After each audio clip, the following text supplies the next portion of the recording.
Uh, Single number 3. Given an array of numbers nums in which exactly 2 elements appear only once and all the other elements appear exactly twice. Find the 2 elements that appear only once. Excuse me. The order of the result is not important, so the above answer could be either one.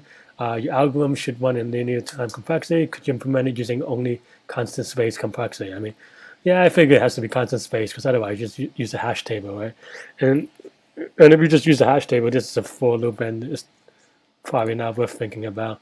Um, okay. Um, let's see. They don't tell you the bounds, so that's a little sad. Um, hmm.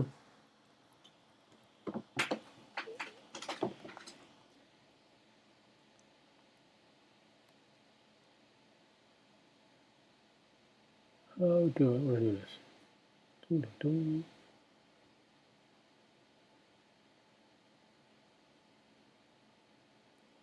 dun. And yeah, clearly we cannot sort in this problem because if you sort, that's already n log n. So what can you do to kind of keep track? Hmm.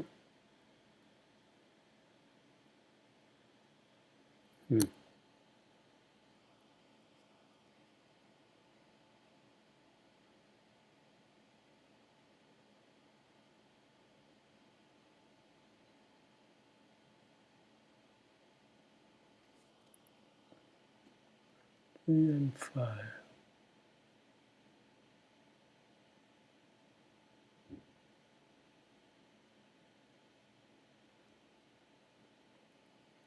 Yeah, this seems like one of those, if you've seen it, problems. Uh,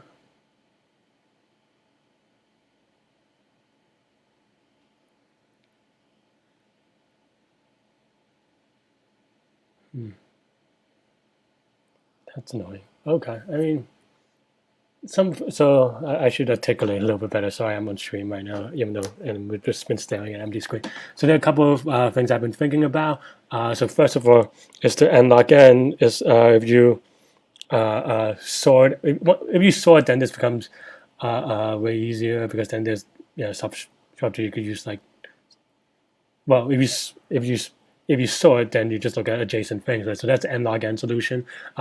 Of n space solution is just hash tables. I mean, I hope I don't have to go into it that much. There are a couple of cute other solutions I've been thinking about, but not necessarily having it per se. Like one is the kind of the XOR example. Oh, do I? Oh, sorry. Hang on a second. I don't know how to change that.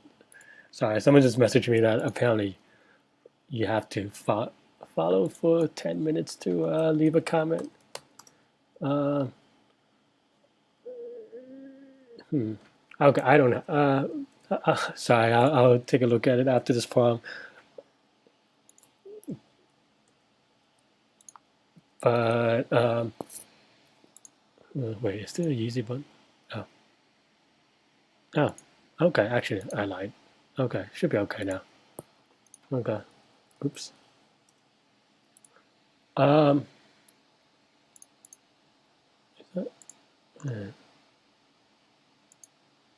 I guess that's the default setting. Okay. Um, yeah. So the other thing that I was thinking about is the kind of the XOR solution, and what that means is you XOR all the numbers, then hi Ned to now too. But yeah, if you do the XOR, then in theory you have you have the result that is the X because all the pairs will kind of get eliminated, get removed from that. Um, Wonder if that's good enough. I mean, and from that, I'm just trying to think. And then also similar to that, you can just sum all the numbers and then kind of figure out that way. Oh, actually, I guess that's it, right? You sum all the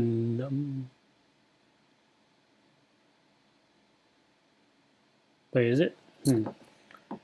What happens when you sum all the numbers?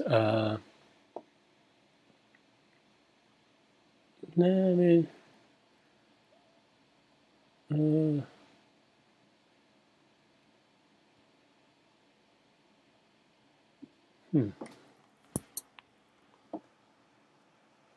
can you do sum all the numbers and XOR the numbers? Then you have a few possibilities.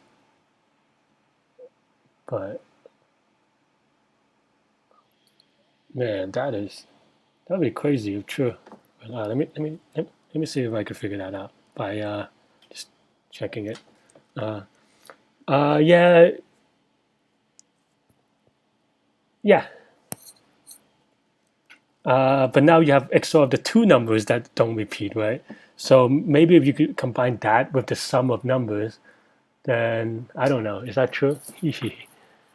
um,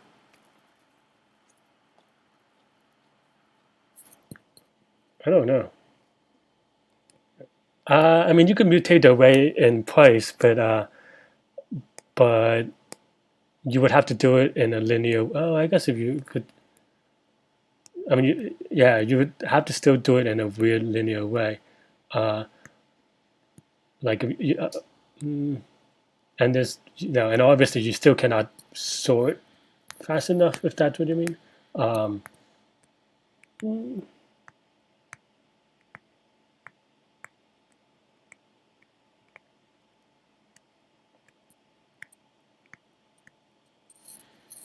I mean, quick partition is also linear, but I mean, yes, but I mean, it depends. Yeah, I mean, you could do radix sort in place, and if that's the answer, I'll be very disappointed, I guess. I mean, I don't know. I mean, yeah, I mean, because especially since they're integers, you could say it that way. And I also like, I don't know what's the spirit of this problem because this problem can go any other way, a number of ways. Because I feel like if you say that and then like everything is linear and all the problems, and then like yeah. So using the hash table, yeah. So one of the notes is that we can only implement it using constant space. So yeah, using a hash table would make this trivial, or it should make it trivial, and then you just have a for loop essentially, right? But what was I thinking?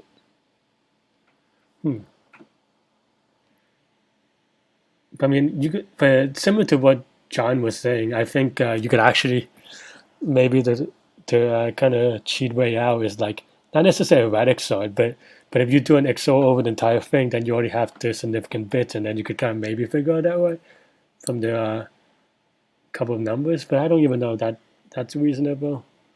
Cool. Yeah, I don't know. It doesn't say. So, yeah, I mean, it doesn't say. So maybe you join us a little bit late. I'll send a link so you could kind of follow through as well.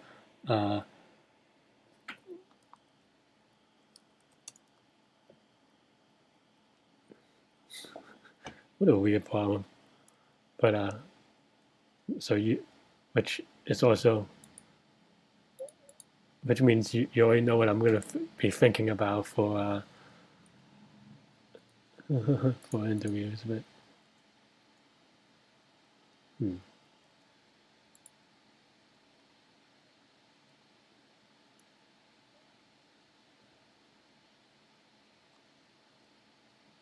Hmm.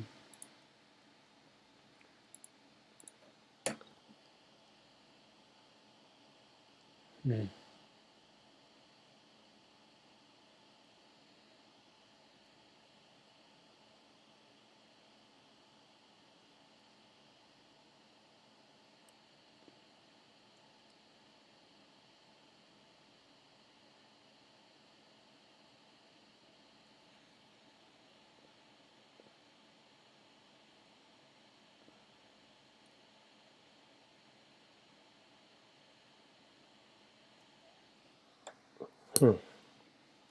Okay, well, I'm gonna play around just XORing it, I think.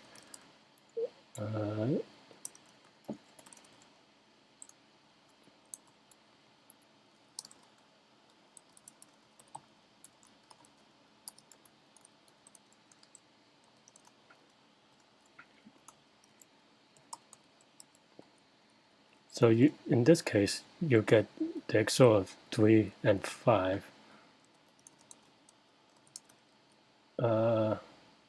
Which if you have a hash table is pretty constant space.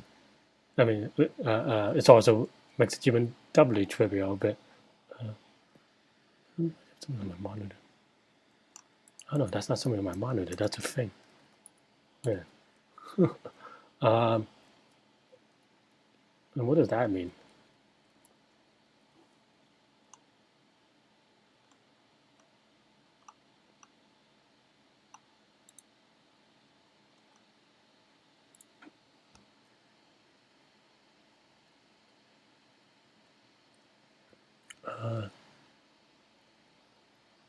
Okay, so maybe we'll go through it again, and then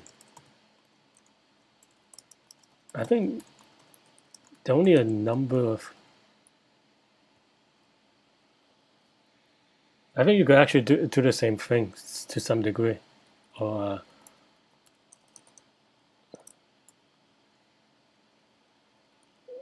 like if something like.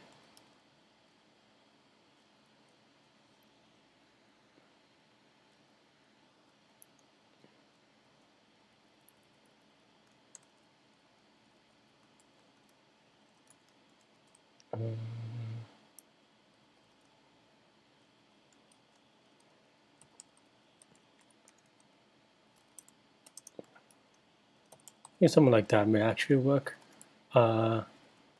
because the bits that are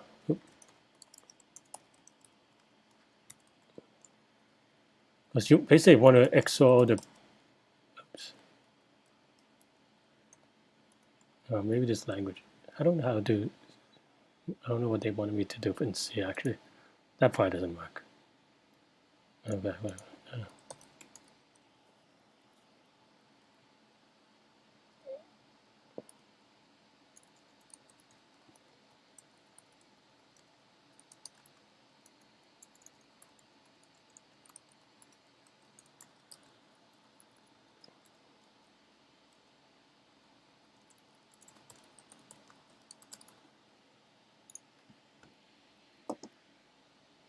Nope.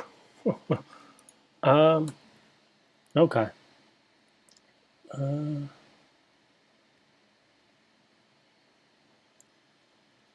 Because I'm thinking that so the two numbers that together makes up this XOR, or two numbers that when you XOR them together will get this number, right? And then there's some like weird property that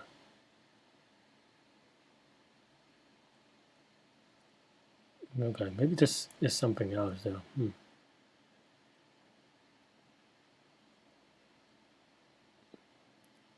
Well, I guess we could just take one bit from this XOR. Lowest significant bit.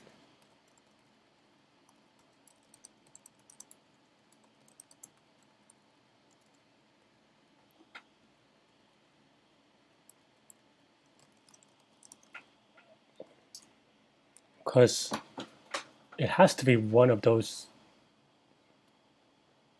Okay, yeah, so I think, so my way of thinking is that now that I think I have a clearer sense, if you XOR all the numbers, you have this number left, right? So in this case, it'll be 3 and 5, and, which is 11 and 101 in binary, right? And then when you XOR all them together, you actually get 110, which, so that means these are the things that are different, and there's always going to be at least one different bit, or maybe even two different. Is it possible now? I guess if it's just 3 and 4, no, that's 3 different bits. But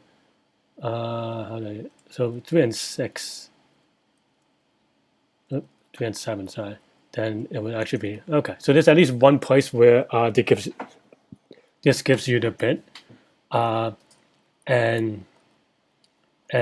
from here, if we XOR all, so then we know that the number that appears in one of the numbers that appear in the final answer has that bit, right? And then now we take that number out, and we take that number out, so which means another XOR. So now you XOR this XOR 111, then you get the other number.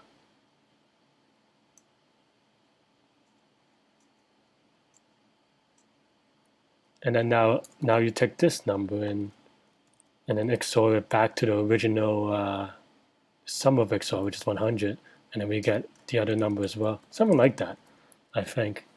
I don't know if this makes sense. I'm mainly hand waving a little bit because I'm not super convinced myself. But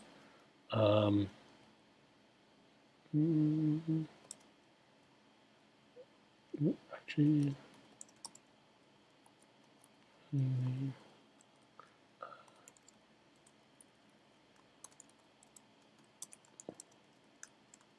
oops. Also, just a quick side note is that I always have to remember to do this because in C, and maybe other languages, except well, actually, other languages may actually complain, so actually maybe not. But in C, this has lower priority than the equality check, so that's why you always have to remember the parens. Otherwise, it might bite you a little bit.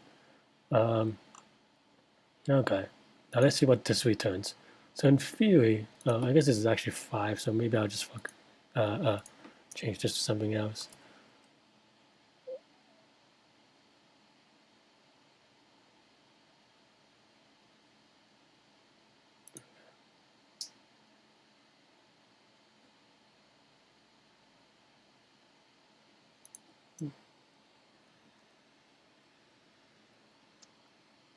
Okay, the output is just weird.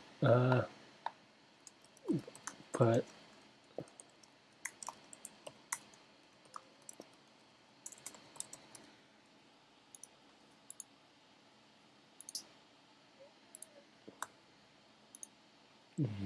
again, semicolons again.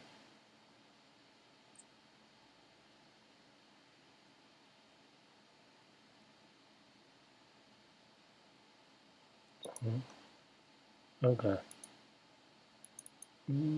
Yeah, so that's what I expect, and that's the lowest bit. Maybe this doesn't have to be XOR. Maybe this is an AND. Then, because why am I doing? Because this would never be true. Is probably why. I mean, not never, but generally. That's when the numbers are 0. Okay, actually that. Okay, let's see if that works. Oh, and submit. Okay, cool. Wow. Okay, I mean, I would say. And catch your breath for a second.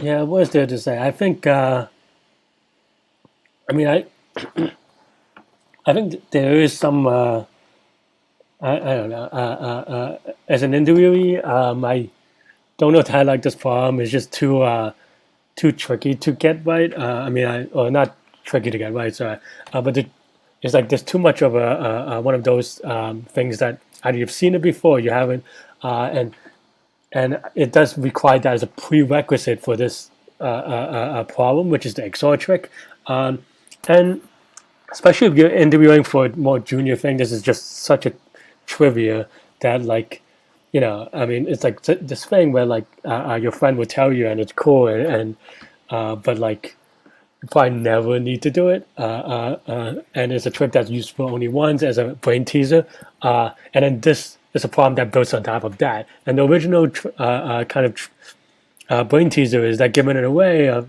n numbers, uh, all the numbers are paired up except for one number. How do you figure out what that number is?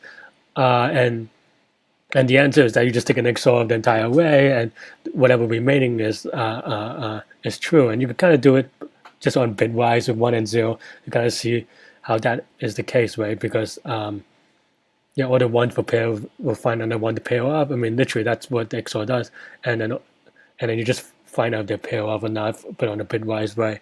And then this problem kind of built on that by now needing you to know that, and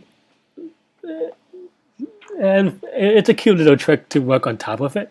But I'm not sure that this should never be an interview question. I can imagine, and I guess in my career I've definitely done interviews before where people ask me these type of brain teasers, and I sometimes do well, sometimes I don't, because it's just effectively random. Or like, sometimes you just don't have a good day, because these are not on foundational things. These are like whether you can recall certain trivia, which sometimes you just don't. But even then, I would say, having that said, I think it's a cute, fun problem after that, but it requires you to know the XOR trick to kind of fit into their notes. Without their notes,